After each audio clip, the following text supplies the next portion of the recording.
I went on the same dating reality show with my secretly married wife. She's a top actress, and I'm just a D-list celebrity. During the live stream, I habitually called out to her, "Willow, I want some water." The trending pretty boy immediately mocked me with sarcasm. "Ha, some people really think of themselves as the husband of a best actress. Why don't you make it public then?" In horror, I covered his mouth. Was he trying to get himself killed? My unwillingness to make it public that Willow is my wife is exactly Willow's sore spot. Sure enough, the next day that pretty boy was banned across the entire internet. Yet he appeared on live stream with messy bed hair, crying pitifully to Willow, "Wife, I've been cyberbullied like this, and you still won't make us public." He even pulled out a marriage certificate. The names on it were his and Willow's. Chapter 1. I sent Willow a message. It was the invitation from my agent for the dating reality show. Less than 3 seconds later, Willow called me right away. "Honey, what kind of trashy show is this? If you join it, will you still love me?" I was speechless. Wasn't she attending an awards ceremony right now? How could she reply so fast?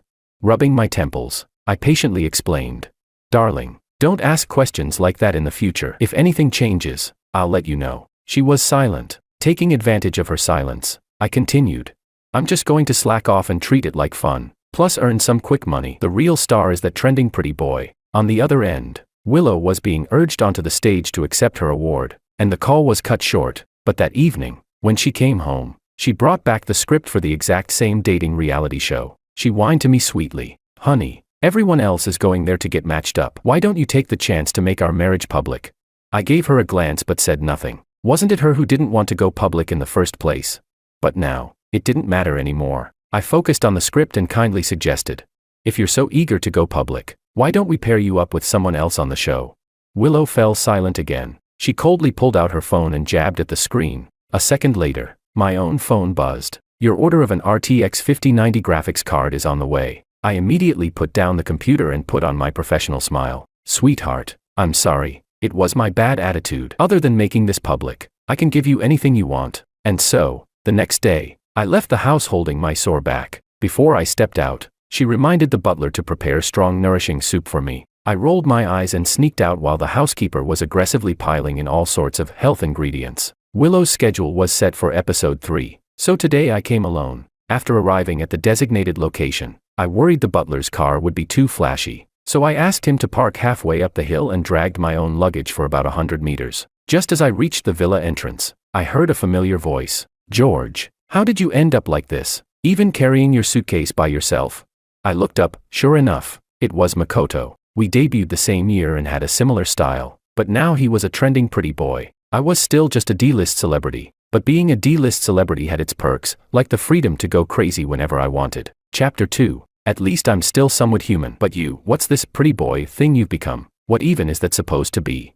Makoto was choked speechless, unable to explain whether he counted as a thing or not. The director, who was enjoying the drama on the side, quickly jumped in to save Makoto from embarrassment. Soon, the show officially began. It was a live-stream dating reality show with fixed daily broadcasting hours, and real-time bullet comments would appear on our smartwatches. The director paired me with a female guest who wasn't particularly good-looking, just another low-tier celebrity. She introduced herself as Maria and asked generously if I needed help. When I moved my luggage, she lent me a hand. When I cooked, she passed me the plates. When the food was ready, she even set out the bowls and chopsticks in advance. Seeing her gentle manners and considerate attitude, the bullet comments immediately flooded with affection. "This Maria is so sweet. I'm becoming a fan. Look at the hidden gem I just discovered. George's camera angle is basically Maria's boyfriend POV. He's way too lucky." But the moment the director behind the camera waved his hand to signal the end of filming, Maria instantly shook off the hand I had casually rested on her arm. With disgust, she said, "Ugh, what bad luck. Why did I get stuck with some D-list celebrity?" Seeing me frozen in place, she gave me a scornful once-over and continued, "Let me warn you, don't go catching feelings for me just because of this show. My personal account has over 6,000 followers, and on face scoring apps I can get a rating as high as 8, 9. Someone like me, a future rising starlet of the new generation, is way out of your league as a D-list celebrity." As she turned to leave, I hurriedly stopped her. "Hold up, big sister." I looked her up and down and began to fire back. "I read your bio. You've been acting for 8 years, and altogether you've had less than 2 minutes of screen time. And of that, 1 minute and 49 seconds, your face wasn't even showing. I, a D-list celebrity, still had 11 more seconds of actual screen time than you. Where do you get the nerve?" You're nowhere near being a new generation starlet, you're more like a new generation joke. Actually, forget that, you're a newborn's umbilical cord at best. George, you. I let out a cold laugh, released her clothes, clapped my hands, and turned to leave. To insult someone and then walk away, how could I possibly give that satisfaction to her instead of myself? Chapter 3. During the evening shoot, I gave Maria even less face. Not only did I deliberately avoid physical contact with her, I also made her do all the dirty and exhausting work. With the cameras rolling, she had to endure it all and keep up her gentle, considerate starlet persona. But the bullet comments went wild. Why does this guy keep bossing Maria around? Maria is working so hard. I just want to protect my goddess. What bad vibes, who does he think he is, acting all high and mighty here? Once the cameras were off, Maria's face turned as dark as the bottom of a pot. Only 2 more episodes before the ship reset. George, just wait until I get popular, then you'll regret this. I dug at my ear, treating her words like passing gas. The second episode was a group activity. We were to visit the most luxurious mall in the imperial capital, Orange Cat Star Trade Mall, and buy gifts for each other. At the entrance, I froze. Wasn't this the mall I had given to Willow? Could it be that my secret identity as a hidden rich heir crashing the entertainment industry was about to be exposed? Seeing me stand still, afraid to step inside, Makoto immediately leaned in with a loud exclamation. George, why are you standing there in a daze? Is this your first time here? Well, makes sense, you're the type who licks the yogurt lid for leftovers. No way you'd ever afford this place. I couldn't be bothered with this useless man. But he didn't stop. From his bag, he pulled out a black gold card, acting all smug. Not gonna lie. This is the supreme black gold card given to me personally by the vice president of Orange Cat. Fewer than 50 exist worldwide. Even high-level VIP clients of Orange Cat can't buy one. The VP considers me family and gave it to me as a greeting gift. Otherwise, I wouldn't dare show it off here. I was dumbfounded. The current CEO of Orange Cat was me, and the vice president was Willow's sister. If she considered him family, then what was I? Everyone immediately flocked to him. Within this show, Makoto was already the top dog, and now with this supposed connection to Orange Cat's VP, everyone was tripping over themselves to curry favor. The director rubbed his hands flatteringly. Then we'll trouble Mr. Makoto to lead us in and broaden our horizons. Makoto pretended to be calm, straightening his collar before handing the black gold card to the receptionist with a showy air. The cameras turned back on. Some bullet comments instantly recognized the card. Holy crap, that's the Orange Cat black gold card. Confirmed, Makoto's a real second-gen rich kid. Ugh, I'm so jealous. Makoto's living like the main character of a novel. The receptionist girl seemed overwhelmed by the situation, nervously scanning the card and guiding the group to the boss's private VIP elevator. But with too many people inside, the elevator signaled it was overloaded. Makoto sneered from the back. George, you're the most unnecessary one here. Why don't you step out? Before I could reply, the rest of the crew shoved me out. I hadn't wanted to squeeze in with them anyway, so I simply waited for the next ride. A waiter immediately walked up to me, looking down his nose. Sir, without a black gold card, you're not allowed to use this elevator. There's a fire escape at the back, you can take the stairs. Expressionless, I gave him a side glance. No card means I have to take the stairs. Doesn't this elevator have a backside for regular guests? The waiter was caught off guard that I knew the mall's layout so well, and his fake smile quickly dropped. His tone turned cold. Apologies, sir, but after evaluation, I've determined you're not worthy of my service. I nodded calmly. Then go call your manager. He sneered and stood still. I couldn't help but laugh in anger. Enough of playing low profile. I pulled out my phone and called Willow's sister. Alicia, could you come to Orange Cat for a moment? The waiter smirked at my words, but that smirk didn't last. Alicia's Bentley stopped right at the entrance, and other staff rushed to open the door and park it for her. Seeing me standing outside, she hurried over. Brother-in-law, why are you out here instead of inside? I shrugged. Came to film a show, but apparently wasn't allowed in. The mall manager, Gene, arrived at just that moment, wiping sweat from his forehead as he bowed. President, if you had told us in advance, we would have prepared. The staff didn't know. Please forgive the offense. I chuckled coldly. Manager Gene, meeting you really is difficult. Then I turned to the waiter from earlier, smiling faintly. So, can I take the elevator now? The manager immediately slapped the waiter across the face. You dare make things hard for your own boss. Who gave you the guts? The waiter was dumbstruck, too stunned even to feel the pain. He's the boss. Alicia, still not satisfied, snapped coldly. Kick him out, and make a note, this man is blacklisted across the entire Orange Cat group. The waiter's legs gave out, and he collapsed onto the floor in shock. Manager Gene nodded furiously, like a bobblehead. terrified that if Alicia or I got displeased, he'd be next to get punished. Alicia handed the black card back to the manager, who respectfully led us into the elevator. Seeing the card again, it suddenly hit me. Alicia, do you know Makoto? Alicia looked genuinely baffled. Who? Never heard of him. I couldn't help but laugh. But he said that black gold card was a greeting gift from you to your brother-in-law. Alicia let out a sharp laugh of disbelief. That shabby card as a brother-in-law gift. What kind of ignorant toad dares to use my name for clout? Fuming, Alicia stormed into the elevator. Manager Jean, go find those people and tell them, our George won't be filming this trash show anymore. And hurry up to investigate where that card even came from. Seeing me hesitate to speak, she nudged me. Come on, big sister will take you shopping. As for the breach of contract fee, I'll cover it for you. It wasn't that I was worried about the penalty. Forget it. The production crew clearly had no intention of keeping me anyway. After all this time they hadn't even called me once. Might as well wander around with Alicia. But as Alicia was walking away, she suddenly turned back to Jean. Handle that, Makoto. Otherwise, if my crazy younger sister finds out, she'll definitely blame me for not protecting her little sweetheart. I was speechless. Manager Jean quickly agreed again and again. I pressed my temples in frustration. She was right. This was something Willow absolutely couldn't find out. Otherwise, after that, I strolled 2 rounds with Alicia, but then her assistant called about a meeting, and she left in a hurry. No sooner had she gone than loud commotion came from outside the mall entrance. I turned, and wasn't that the production crew? Makoto spotted me first, charging up immediately. George, you bastard. The security guards blocked him, but he still shouted relentlessly. You colluded with this manager, didn't you? Daring to say my gold card is fake.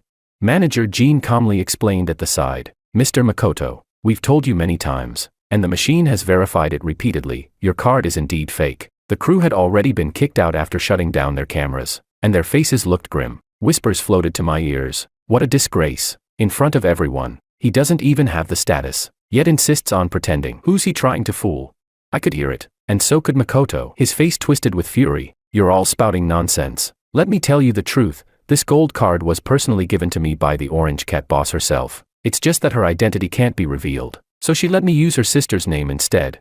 You just wait, my wife will be joining the 3rd episode. Once she goes public with me on the show, every one of you will be eating your words. The moment those words left his mouth, the director's face changed. Willow's participation in the 3rd episode was still top secret, only the director knew. Adding Alicia's name into the mix, anyone with half a brain could figure out exactly who Makoto meant by wife. I was stunned. I'd always known Willow carried a torch for her first love. Could it be, was Makoto that first love he spoke of with such certainty? Chapter 4. When I returned to the villa arranged by the show, Maria suddenly started fawning over Makoto. She busied herself around him, tending to every little detail. Meanwhile, the bullet comments were buzzing about what had happened earlier. Speaking of this morning, the cameras were shut off after the manager came out. Anyone know what really happened? I got insider news from a friend. Makoto's black gold card was fake. What? No way. Is that true? Lies are easy to spread. Huh? Didn't you see the production team treating our Makoto like royalty? Anyone could be fake, but never our Makoto. Exactly. If anyone's faking, it's George. You can tell he's just jealous of Makoto and stirring up trouble. I looked up at Makoto. He was shamelessly enjoying the attention, with Maria and 2 other female guests doting on him. Don't just focus on me. You girls should pay attention to the other male guests too. I'm just here to make up the numbers. If you treat me this way, my wife, no, my partner, might get jealous. The moment he slipped up, the bullet comments exploded. Did Makoto just say wife by accident? Ah, my Makoto is such a treasure. He has boundaries and won't flirt irresponsibly. Ugh, I really want to know who she is. Is she in the industry? Hot scoop. My brother-in-law's buddy works at Orange Cat. He said when they filmed today, Makoto's identity as the boss of Orange Cat was revealed. Holy crap. No wonder he flashed that black gold card so casually. It's because he's the boss. Then the real question is, who's the boss's wife? Sipping my milk tea, I read the comments and silently added a note in my head. The boss is yours truly, me. But now wasn't the time to openly tear into Makoto. If he really was Willow's crush, I'd need more evidence to secure a bigger cut of the assets. Right. Thinking that, I eagerly sent Willow a text. Miss you. Come quick. She instantly replied with 100 exclamation marks, followed by a deadly voice call. Expressionless, I slid the screen to decline it. Since the morning's footage wasn't enough, by evening the director suggested we play Truth or Dare. The dare was to call the person pinned at the top of your WeChat. A few rounds went by smoothly. Some called their parents, others called fellow celebrities, some called their agents, until George, It's your turn for the dare, Makoto spoke up. Having won this round, ever since the morning's incident, everyone had been siding with him, and now they all waited eagerly to see me make a fool of myself. Sure, I answered calmly, opening WeChat. The pinned contact glared at me in big letters, Willow, and the bullet comments instantly exploded into chaos. Chapter 5. Willow. Is that the Willow I'm thinking of? The top actress has plenty of connections. Having her contact info isn't strange, but pinning her at the top, that's definitely clout chasing. LMAO. People these days will do anything for fame. Makoto burst out laughing too. George, your pinned contact is actually Willow. Ha ha ha. Have you even looked in the mirror at yourself? I pressed the voice call button, cutting him off. You talk too much nonsense. The call connected quickly, but it wasn't Willow's voice that answered. Mr. Wong. Madam is busy. No, Willow is busy right now. Is there something I can pass along for you? It was Willow's agent. In order to join me on the dating reality show, Willow had compressed all her work into these few days, running herself ragged. A wave of emotion hit me, and I said softly, nothing important. Just let her focus on earning money. Thinking to myself, that way I can get a bigger cut when we split. Understood. The call ended. Makoto's mocking voice rang out immediately. Hilarious. Clearly the great actress doesn't want to answer your harassing calls, so she had her agent fob you off. But some sharp-eyed viewers in the bullet comments noticed something odd. Wait a second, didn't the agent almost say Mrs. Liu just now? Wake up, there's no way someone like George, just a D-list celebrity, could be Willow's husband. Impossible. Honestly, Makoto's being a little too harsh with that mockery, don't you think? Another argued, too harsh? Not at all. Makoto's right, she's a busy top actress, and George is clearly leeching off her fame. Who wouldn't be annoyed? The director saw that I was about to clap back and quickly steered the flow back to the game. After padding the runtime, they hurriedly shut off the cameras. Everyone began packing up for the day, but Makoto suddenly blocked my way. George, why do you have Willow's WeChat? I had zero desire to engage, focusing on my things, but Makoto pressed on relentlessly. My gaze turned colder. I don't just have her WeChat, I also have her home address. I even know exactly what clothes she's wearing today. How about that? Jealous yet? Willow had been thoroughly exhausted by me last night. This morning she didn't even have the strength to dress herself. It was me who put her clothes on. So I wasn't lying. I really did know what she was wearing. Makoto's eyes nearly popped out of his head with rage. You're a creepy stalker fan, aren't you? Just wait. Willow's coming tomorrow. I'll have her publicly announce our relationship then. You'll be drowned by both our fan bases. As the legal, certified husband with a marriage certificate, I felt not even a flicker of panic. Even if he went public, at best he'd be the homewrecker. Smiling with ease, I said, then I wish you the best of luck. Chapter 6. When Willow appeared before everyone wearing sunglasses, even though I had mentally prepared myself, I was still startled by the crowd's overwhelming excitement. The production crew reacted first. Willow, it's really Willow herself. Who on our team has such connections? I heard Willow never accepts reality shows. Shoo. I heard this time Willow requested to come herself. Ah, is it because of Makoto? Looks like they're really going public. The bullet comments streamed past like a flood. Am I dreaming? Did I just see Willow on a variety show? Ah, goddess wife. I'm just a passerby, but who's Willow pairing with for the ship? Do you even have to ask? Who else but Makoto? The director arranged positions. From afar, Willow spotted me, her red lips curving faintly. Before I could react, Makoto, standing beside me, raised his hand in greeting. Willow. I couldn't help but chuckle. Makoto had gone all out today, wearing haute couture and styling his hair with enough wax that not a single strand moved even when the wind blew. He'd really put in effort, but Willow looked puzzled. In one swift motion, she removed her sunglasses and began stepping toward me. She was stopped immediately by staff. I gave her a calming look, signaling her to obey the staff's instructions. Willow froze in place, her gaze pitifully glued to me, eyes full of grievance. Ah, is Willow looking at Makoto right now? Makoto looks so handsome today. Wait. Why do I feel like she's actually staring at the guy behind Makoto? What was his name again? Not this again. George's fans. Stop trying to make it about him. The director announced the next task. Today we would go to a suburban park for a barbecue, and in the evening the ships would be reshuffled. The female and male guests were seated in separate cars. Willow got on her car, looking back at me with every step. I waved lightly, signaling her to relax. On the road to the suburbs, the cameras were off. I received a message from Willow on my phone. I miss you, hubby. Sob sob. I want a big hug from my hubby. I snorted with laughter and sent her a cold meme of me pushing someone away. Willow instantly broke down. Why? I want to hug my hubby openly. Before I could reply, some commotion erupted in the front seats. Makoto was stirring trouble again. His haute couture suit was too delicate, sitting on a hard seat could easily scuff it. Since his assistant wasn't in this car, he ordered the newly joined male guest to take off his jacket and put it on the seat for him. The new guy, unwilling to be humiliated, refused. Makoto then tried to snatch the jacket by force. I cut in sharply, "Don't go too far. If you can't afford to ruin it, then don't wear clothes worth more than you are." Makoto exploded like a powder keg. "Mind your own damn business. If I want it, he has to give it." He kept tugging at the guy's jacket, but alone he couldn't overpower the two of us, grinding his teeth nearly to pieces. Makoto spat. "Fine. Once this show's over, I'll see you both kicked out of the entertainment industry."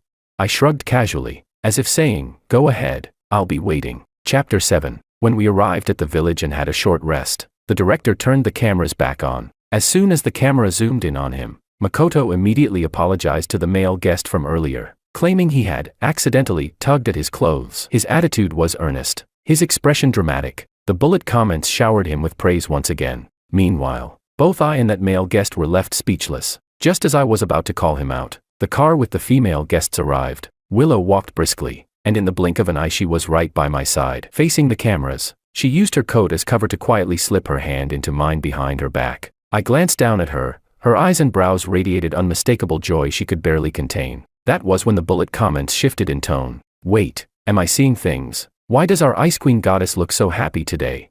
Why do George and Willow look so perfect together?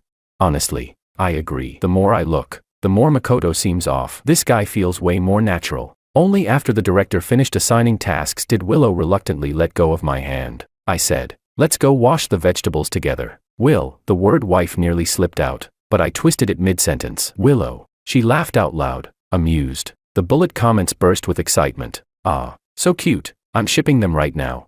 Doesn't anyone else think Willow looks badass and doting?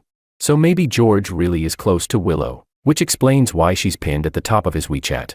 While everyone was busy preparing for dinner, I left the sink to fetch more ingredients. Turning around, I spotted Makoto squeezing himself into the spot beside Willow. The suburban wind was cold, yet he was still in that impractical haute couture suit, not warm, not comfortable. Still, he forced himself closer to Willow, saying, "Willow, let me help you wash the vegetables." Willow's expression froze over instantly. Without hesitation, she turned and walked away. Makoto hurried after her. "What else do you need to do? I'll keep you company." Some viewers began catching on.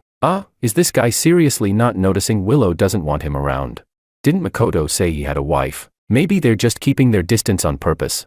The comments figured it out. The top actress usually hates men, but suddenly she's all chatty with George. This has to be some fake smokescreen script arranged by production. Makoto's fans latched onto that theory, finding it convincing. Seeing Willow avoid him like he was contagious and sticking close behind me only strengthened their belief that she and Makoto were hiding something. To be honest, I also felt there might be something there. With Willow's personality, she'd never tolerate a clingy creep. Yet today, she'd endured Makoto over and over. Could he really be her crush?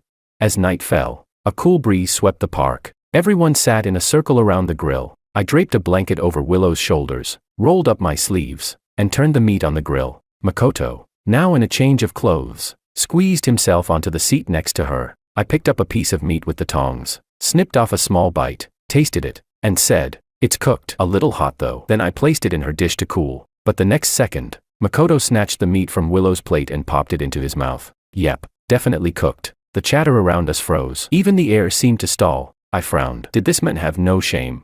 Makoto acted as though nothing was wrong, picking up Willow's coat from the side. "Willow, it's cold. Let me put this on you." Willow reacted swiftly, yanking it back with a sharp, "Get lost." She even patted it as though to wipe him off. Still, Makoto kept playing the part of the familiar suitor. "Girls shouldn't be so fierce. Here, let me take a sip of your water and we'll call it even." "Okay."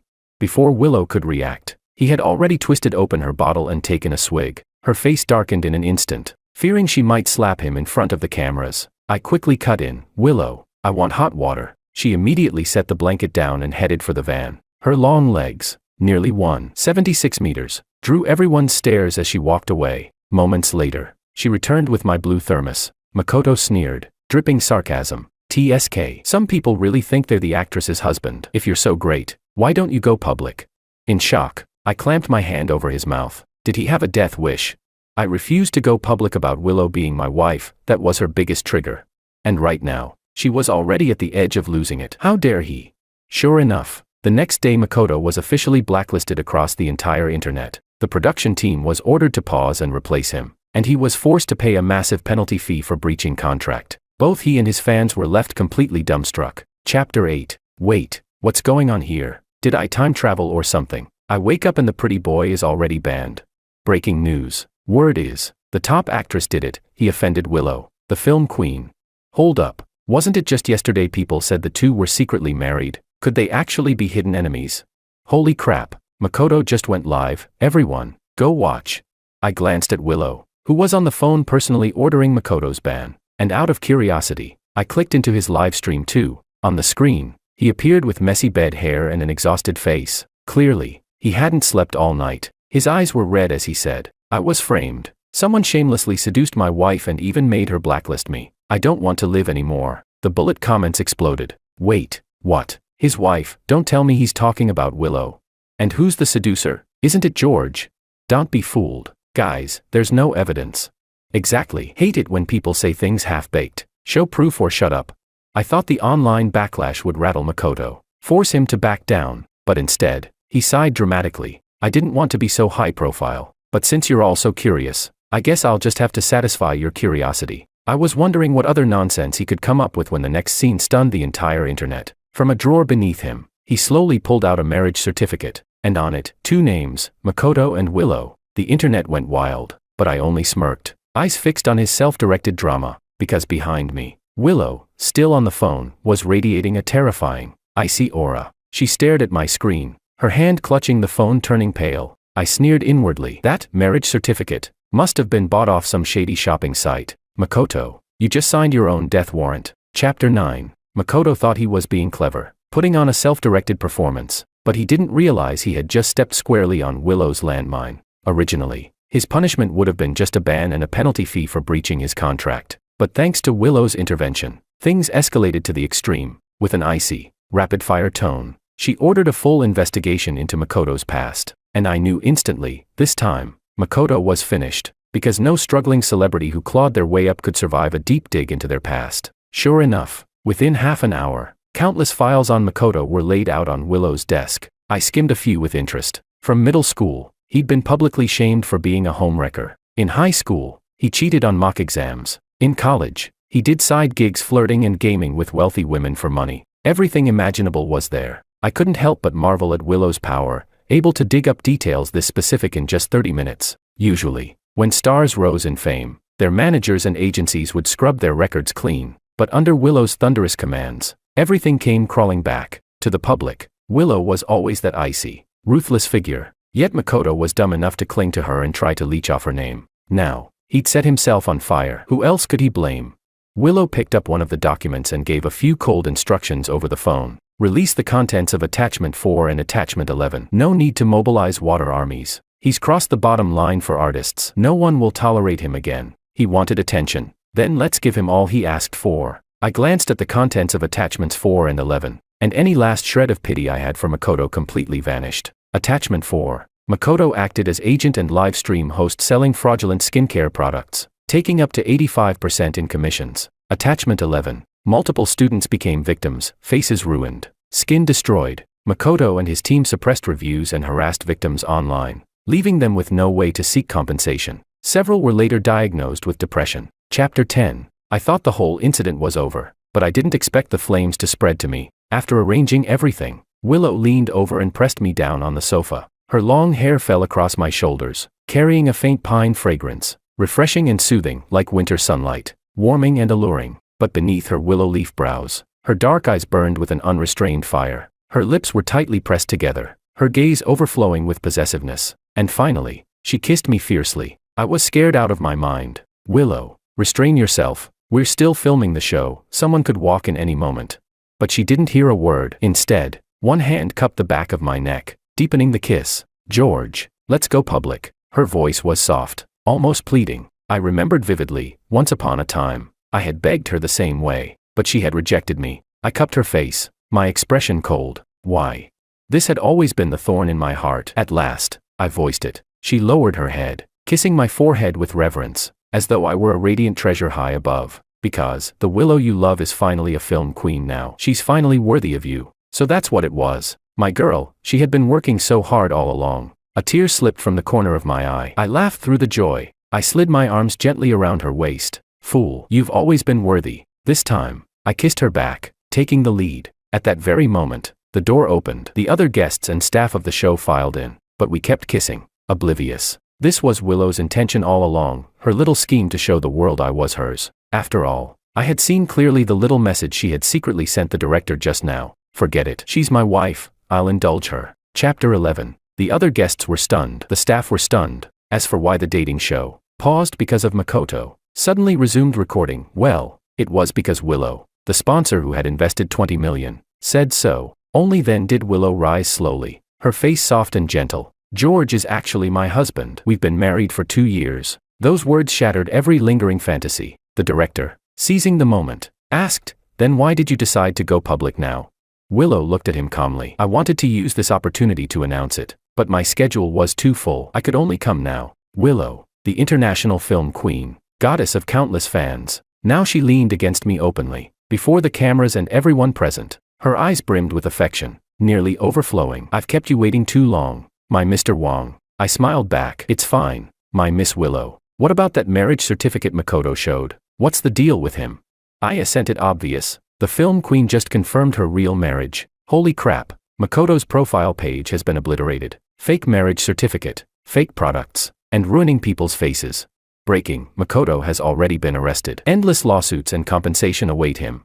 I cleared my throat, breaking the silence. These days with everyone have been wonderful. Don't feel burdened. Just continue filming as usual. It's just that, for tonight's pairing, Willow and I will be together. Laughter and applause filled the room. Willow clung to me tightly, smiling radiantly in the cheers and blessings of the crowd, as though she had just won a trophy 100 times more precious than her international film awards. I'm crying.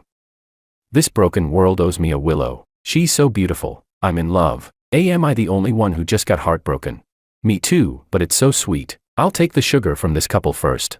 Chapter 12. The following few episodes turned into a sugar-filled special of me and Willow. Help. The way Willow looks at George is so full of love. Another person replied, you must be new here. We long-time viewers are already used to it. As more and more eyes were fixed on me, my identity as the big boss of the Orange Cat Group was exposed. Some even recorded the confrontation that day between Makoto and me at the entrance of Orange Cat. Online opinions were overwhelmingly one-sided, mostly scolding Makoto for being vain and opportunistic, fawning on the powerful while stepping on the weak. Many were also shocked that, despite being the wealthy head of a conglomerate, I had remained so low-key. Now Makoto was thoroughly branded as a disgraced celebrity. Countless lawsuits and claims lined up behind him. What awaited him was endless downfall and poverty. More and more of his scandals were dug up, and everyone cursed him like a stray dog. Willow didn't even need to intervene. Makoto had dug his own grave. One evening, Willow held me close while we rewatched a live stream replay. When she saw the bullet comment, George, always clout chasing off Willow, she suddenly stood up.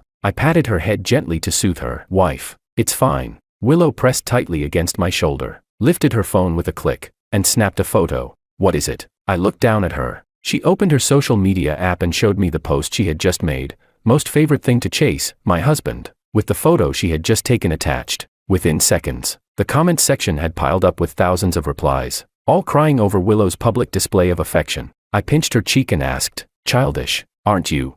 Willow buried herself in my arms and said, not childish. I just can't let anyone bully you. The dating show soon reached its finale. At the wrap-up party, Willow wasn't there because of work. I pulled out my phone to call her. When I opened WeChat, I saw the pinned chat name shining brightly. Dearest lovely wife. I turned the phone over in my hand. Yes, it was my phone. When had Willow changed it to that?